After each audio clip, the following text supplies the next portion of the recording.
ওং নমঃ ভগবতে বাসুদেবায়। শ্রীমদ্ভগবদ্গীতা চতুর্থ অধ্যায় জ্ঞানযোগ। আজ আমরা জ্ঞানযোগের সর্বশেষ শ্লোকটি শুনব। এই শ্লোকে সম্পূর্ণ জ্ঞানযোগের সারাংশ বলা হয়েছে। শ্লোক 42। তস্মাৎ অজ্ঞান সম্ভূতম হৃৎস্থং জ্ঞানাসীনাত্মনঃ চিত্তৈনং সংশয়ং যোগম আতিষ্ঠ উত্তিষ্ঠ ভারত। অনুবাদ: তস্মাৎ অতএব, হৃৎস্থম তোমার হৃদয়ে, অজ্ঞান সম্ভূতম যে অজ্ঞান থেকে উদ্ভূত, সংশয়ম সংশয়ের উদয় হয়েছে, জ্ঞান আসীনাত্মন তা জ্ঞানরূপ খড়গের দ্বারা, চিত্তৈনং সংশয়ং সেই সংশয়কে ছিন্ন করো, যোগম আতিষ্ঠ উত্তিষ্ঠ ভারত হে ভারত, হে ভরতবংশীয়, যোগে অধিষ্ঠিত হয়ে তুমি যুদ্ধ করার জন্য উঠে দাঁড়াও। তাৎপর্য: এই জ্ঞানযোগ অধ্যায়ে যে যোগ পদ্ধতির উপদেশ দেওয়া হয়েছে তাকে বলা হয় সনাতন যোগ, মানে জীবের শাশ্বত কার্যকলাপ। দুরকম যজ্ঞের কথা মেনলি বলা হয়েছে। একটি হচ্ছে দ্রব্যময় যজ্ঞ, যে যজ্ঞে সব রকম জড় বিষয়কে উৎসর্গ করা হয়। অন্য যজ্ঞটি হচ্ছে আত্মজ্ঞান যজ্ঞ, যা সম্পূর্ণরূপে শুদ্ধ পারমার্থিক কর্ম। দ্রব্যময় যজ্ঞ যদি পারমার্থিক কাজে না করা হয় তবে তা জড়জাগতিক কাজে পর্যবসিত হয়। কিন্তু এই দ্রব্যময় যজ্ঞে যা দান ধ্যান ইত্যাদি করা হয় তা যদি কৃষ্ণ ভাবনায় ভাবিত হয়ে করা হয় তবে তা যথার্থ কর্ম হবে। পারমার্থিক কাজও দুই ভাগে বিভক্ত। নিজের স্বরূপকে উপলব্ধি করা, মানে আমি কে তা জানা। পরমেশ্বর ভগবানের প্রকৃত তত্ত্ব উপলব্ধি করা, মানে ভগবানকে জানা। ভগবদ্গীতার প্রত্যেকটি জ্ঞানরূপ বাণী অনুসরণ করলে এই দুটি গুরুত্বপূর্ণ পারমার্থিক তত্ত্বকে অনায়াসে উপলব্ধি করা যায়।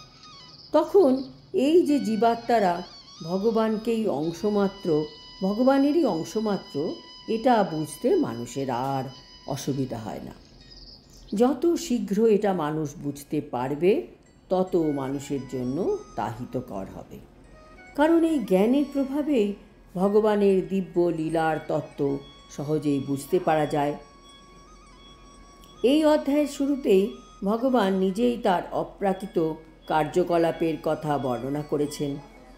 ভগবদ্গীতায় ভগবানের উপদেশ যে বুঝতে পারে না সে হচ্ছে শ্রদ্ধাহীন এবং বুঝতে হবে ভগবানের দেওয়া এই স্বাধীনতার সে অপব্যবহার করছে।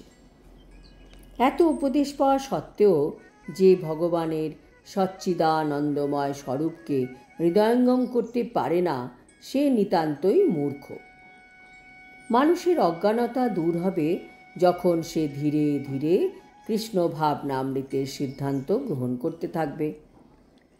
বিভিন্ন রকম যজ্ঞ, যেমন দেবযজ্ঞ, ব্রহ্মযজ্ঞ, ব্রহ্মচর্য যজ্ঞ, গার্হস্থ্য যজ্ঞ, ইন্দ্রিয়া নিগ্রহ যজ্ঞ, যোগাভ্যাস যজ্ঞ, তপযজ্ঞ, দ্রব্যযজ্ঞ, বর্ণাশ্রম ধর্ম আচরণ করলে অন্তরে কৃষ্ণ ভাবনামৃতের বিকাশ হয়। মানে এইসব যজ্ঞ অনুষ্ঠান করলে আর বর্ণাশ্রম ধর্ম আচরণ করলে আমাদের মনে কৃষ্ণ ভাবনামৃতের বিকাশ হবে।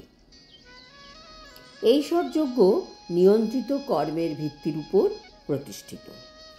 এসব কার্য করার ফলে মানুষের লাভ হয় আত্মোপলব্ধি। যে ব্যক্তি আত্মোপলব্ধি পাওয়ার চেষ্টায় সচেষ্ট থাকে সেই হচ্ছে ভগবদ্গীতার যথার্থ শিষ্য। শ্রীকৃষ্ণ যে পরমেশ্বর সেই ব্যাপারে যার ডাউট আছে সে অধঃপতিত। তাই প্রত্যেকের সদ্গুরুর শ্রীচরণে আত্মসমর্পণ করে এবং তার সেবা করে তার কাছ থেকে ভগবদ্গীতা বা অন্যান্য শাস্ত্র গ্রন্থ সম্বন্ধে শিক্ষা লাভ করা উচিত। সৃষ্টির আদি থেকে এই ধারাই চলে আসছে। গুরু শিষ্য পরম্পরায় শিক্ষা গ্রহণ করা উচিত। কোটি কোটি বছর আগে সূর্যদেবকে ভগবান যে শিক্ষা দিয়েছিলেন, সেই শিক্ষাই তার কাছ থেকে পৃথিবীতে নেমে এসেছে এবং সদ্গুরু তা সম্পূর্ণ অপরিবর্তিতভাবে দান করেছেন। তাই আমাদের ভগবদ্গীতার যথাযথ উপদেশ প্রত্যেকের অনুসরণ করা উচিত।